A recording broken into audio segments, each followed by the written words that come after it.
Assalamualaikum warahmatullahi wabarakatuh. Selamat siang dan salam sejahtera untuk kita semua. Salam Om Swastiastu, Nama Budaya, dan salam kebajikan. Puji syukur atas kehadirat Allah karena berkat limpahan rahmat dan hidayahnya lah sehingga kita masih dapat diberi nikmat hidup serta nikmat kesehatan. Salam serta salam senantiasa tercurahkan kepada junjungan kita Nabi Allah Muhammad SAW yang telah membawa umat dari zaman jahiliyah, zaman yang penuh kebodohan menuju zaman yang terang benderang seperti sekarang ini. Pada kesempatan kali ini, kelompok kami akan membahas mengenai manajemen laba, dan adapun anggota dari kelompok, yaitu Bima Ramadan, Diniani Sariansyah, Salsabila Anwar Wajiding Tias, dan Sylvia Rahma Safitri.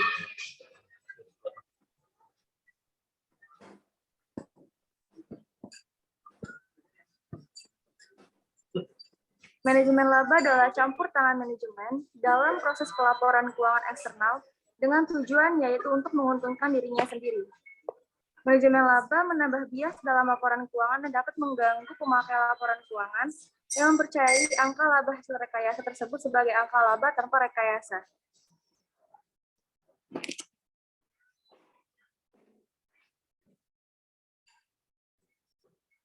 Adapun peluang dan teknik manajemen laba.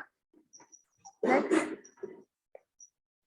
Motivasi dari manajemen laba yaitu pelanggaran kesepakatan kredit, kompensasi manajemen, memperoleh atau mempertahankan kendali atas perusahaan, penghematan pajak, pertimbangan peraturan, pertimbangan pasar modal, pertimbangan stakeholder, serta pertimbangan kondisi pesaing. Sedangkan peluang dari manajemen laba adalah estimasi akuntansi, perubahan metode akuntansi, dan rekayasa saat transaksi.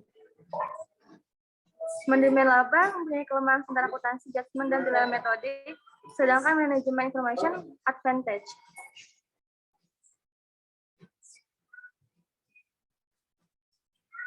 Kesempatan bagi manajemen untuk mendistorsi laba timbul karena kelemahan yang inherent dalam akuntansi itu sendiri menurut Porti tahun 1984. Sedangkan informasi asimetri antara manajer dengan pihak luar menurut Healy dan Peleput tahun 1993 dan Eisenhardt tahun 1989. Selanjutnya akan dilanjutkan oleh rekan saya.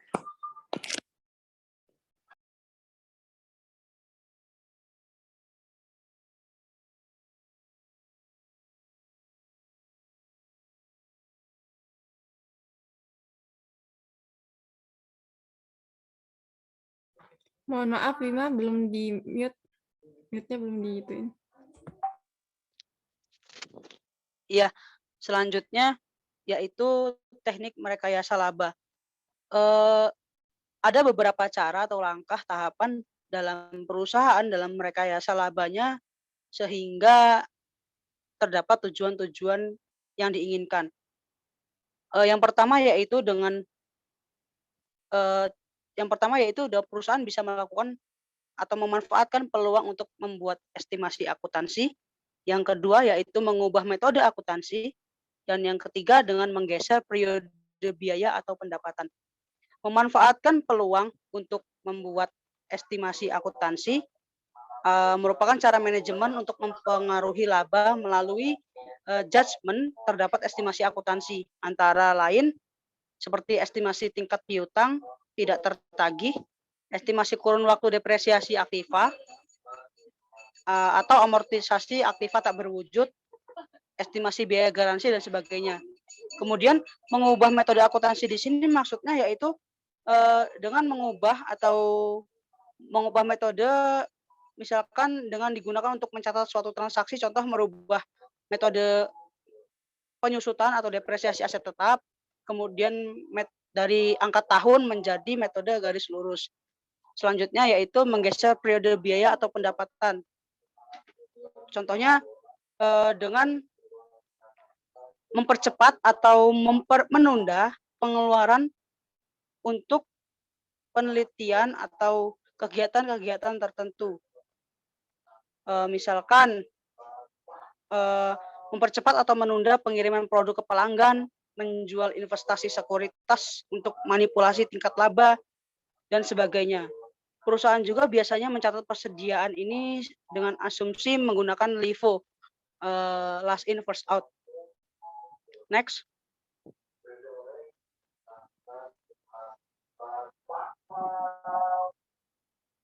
Adapun pemicu kegiatan manajemen laba yaitu antara lain manajemen laba itu kan tidak bisa dipisahkan dari pihak-pihak yang berkepentingan seperti para pemegang saham, manajer, investor, kreditor, karyawan, dan pemerintah. Maka dari itu manajemen laba ini timbul akibat dari faktor-faktor pemicunya itu sendiri yang berkaitan dalam kegiatan ini. Contohnya yang mempengaruhi itu adanya kontrak manajer dan pemilik, kemudian informasi yang berguna bagi investor di pasar modal, terus itu ada kontrak utang, dan ada penetapan pajak yang dikenakan ke perusahaan. 4 hal tersebutlah yang sekiranya berkaitan atau yang menjadi pemicu atau motivasi perusahaan dalam melakukan kegiatan manajemen laba. Seperti yang dikaitkan dengan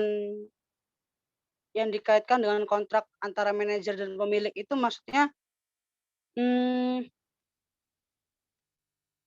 di dalam manajemen laba, kontrak manajemen itu terhadap manajer terhadap pemilik itu membuktikan bahwasannya ada kepentingan-kepentingan yang dicapai atau yang diinginkan oleh pemilik yang dititipkan atau kepada manajemen perusahaan. Salah satunya yaitu laba yang meningkat dan kemudian pengeluaran yang lebih minim. Next.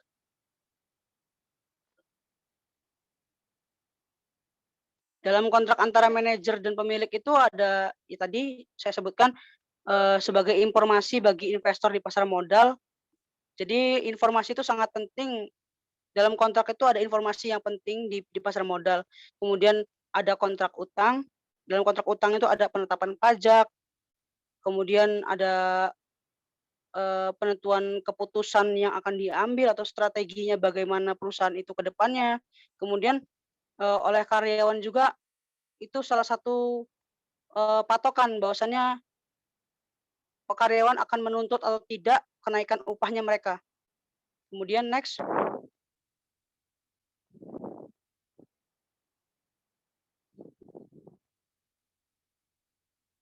Kompensasi manajemen yang dikaitkan dengan laba akuntansi ini didasarkan atas akuntansi merupakan insentif bagi manajer untuk memilih prosedur dan metode akuntansi yang dapat memaksimumkan besarnya bonus yang akan diperoleh.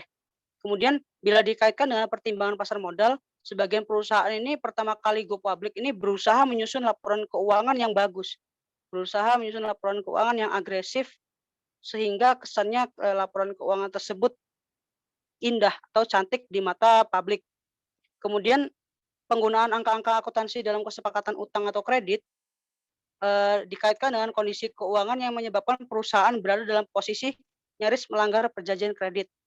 Dapat menjadi insentif bagi manajer untuk melakukan manajemen laba dalam rangka meminimalkan probabilitas pelanggaran perjanjian kredit.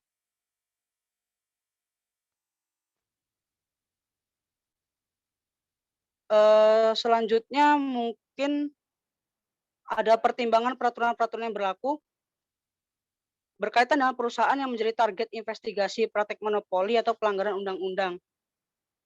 Di sini manajemen laba itu riskan sekali dengan atau bersinggungan sekali dengan peraturan-peraturan yang berlaku karena mereka itu melakukan kegiatan dengan memanfaatkan celah-celah dalam aturan tersebut. Kemudian pertimbangan pajak. Manajemen laba itu tentunya sangat berkaitan dengan pertimbangan pajak karena akan mempengaruhi besar kecilnya pajak yang akan dibayar perusahaan nantinya. Kemudian untuk memperoleh atau mempertahankan kendali atas suatu perusahaan, maksudnya di sini bahwasanya perusahaan itu merupakan target dalam suatu take over, cenderung memilih metode depresiasi dan metode pencatatan persediaan yang dapat meningkatkan laba. Selanjutnya akan dilanjutkan pada rekan saya, dipersilahkan.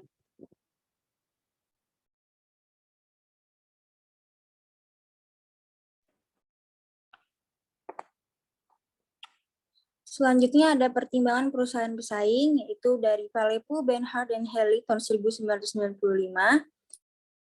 Persaingan dalam suatu industri juga dapat mempengaruhi pilihan metode akuntansi. Sudut pandang bahwa pelaporan kondisi usaha per segmen usaha merupakan informasi yang dapat menguntungkan pesaing akan mempengaruhi kebijakan pengungkapan oleh suatu perusahaan. Contoh lain, dalam rangka mengurangi daya tarik suatu industri atau mencegah masuknya pendatang baru ke dalam suatu industri, perusahaan dalam industri yang bersangkutan bisa jadi memilih metode akuntansi untuk mengurangi tingkat laba yang dilaporkan dalam laporan keuangan. Selanjutnya ada pertimbangan karyawan. Dalam beberapa negara seperti Jerman, laba perusahaan yang tinggi dapat dijadikan dasar bagi persatuan karyawan untuk menuntut kenaikan gaji atau upah. Namun sulit untuk mendeteksi apakah suatu angka laba merupakan hasil manajemen laba atau tidak. Next. Selanjutnya ada isu-isu metodologis manajemen laba. Praktik manajemen laba dalam perusahaan merupakan hal yang sangat logis, yang sulit bagi para peneliti untuk mengeksplorasi praktik manajemen laba adalah keterbatasan metodologi untuk membuktikan praktik manajemen laba, karena pada dasarnya manajemen laba memang sulit untuk dideteksi. Proksi manajemen laba yang lazim digunakan yaitu ada unexpected accruals, specific accruals, pilihan metode akuntansi, dan penggeseran pengakuran pendapatan dan biaya. Metode lain yang juga digunakan untuk mengevaluasi ada tidaknya rekayasa laba adalah dengan melihat pilihan metode akuntansi yang digunakan. Dalam penelitian Neil, Forshaw, and Schaefer tahun 1995, perusahaan yang menggunakan metode depresiasi dipercepat atau accelerated depreciation dan metode pencatatan persediaan LIFO dikelompokkan sebagai perusahaan yang income decreasing. Sedangkan perusahaan yang tidak menggunakan metode depresiasi dipercepat dan metode LIFO dikelompokkan sebagai perusahaan yang income increasing. Next.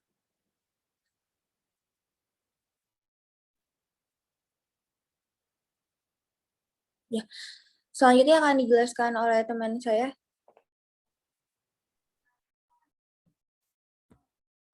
Baiklah, saya akan melanjutkan. Dampak rekayasa laba terhadap alokasi sumber daya.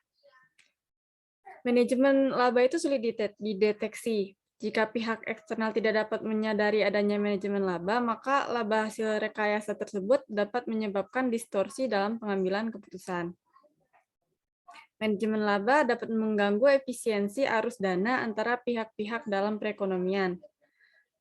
Perubahan metode akuntansi yang digunakan untuk mencatat suatu transaksi memberikan dampak yang permanen terhadap laba. Berkaitan dengan efek negatif manajemen laba, Haley dan Palepu pada 1993 menyatakan bahwa manajemen laba tidak hanya merugikan investor, namun juga dapat berbalik merugikan manajemen. Jika investor sampai mengetahui bahwa informasi yang disajikan oleh manajemen itu tidak benar, maka harga saham yang overvalued bisa menjadi undervalued. Harga saham yang lebih rendah dari harga yang sesungguhnya merugikan manajemen karena mempertinggi biaya manajemen untuk memperoleh tambahan dana dari pasar modal.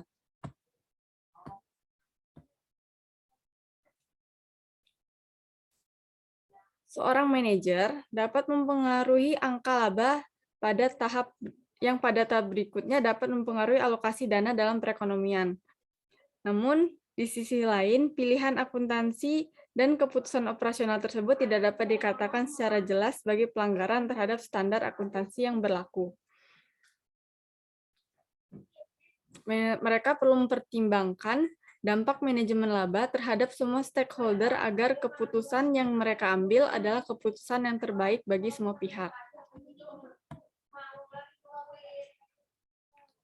Selanjutnya adalah tanggung jawab auditor, akademisi, dan regulator. Sebagai akuntan publik, yaitu sebagai auditor eksternal, yang relatif lebih independen dari manajemen dibandingkan auditor internal, sejauh ini diharapkan dapat meminimalkan kasus rekayasa laba dan meningkatkan kredibilitas informasi akuntansi dalam laporan keuangan. Yang kedua adalah kepedulian akademisi terhadap praktik manajemen laba dapat diwujudkan dengan mengevaluasi lebih dalam praktik yang terjadi dalam dunia usaha melalui penelitian-penelitian. Di Indonesia, praktik manajemen laba belum banyak dievaluasi. Fakta mengenai adanya manajemen laba berguna bagi pihak-pihak yang berkepentingan sebagai informasi untuk mensikapi praktik manajemen laba yang mungkin terjadi. Dan yang terakhir adalah peran regulator. Dalam menghadapi praktik manajemen laba, dapat dikelompokkan menjadi dua, yaitu tindakan preventif dan tindakan kuratif. Tindakan preventif adalah tindakan regulator untuk meminimalkan kemungkinan manajer melakukan praktik manajemen laba. Misalnya dengan cara meningkatkan kewajiban pengungkapan informasi yang berkaitan dengan akrual perusahaan. Sedangkan tindakan kuratif dapat diwujudkan dengan cara pemberian sanksi bagi perusahaan yang terbukti melakukan praktik manajemen laba. Mungkin hanya itu yang dapat kami sampaikan. Apabila ada salah dan kurang kami mohon maaf. Saya akhiri. Wassalamualaikum warahmatullahi wabarakatuh.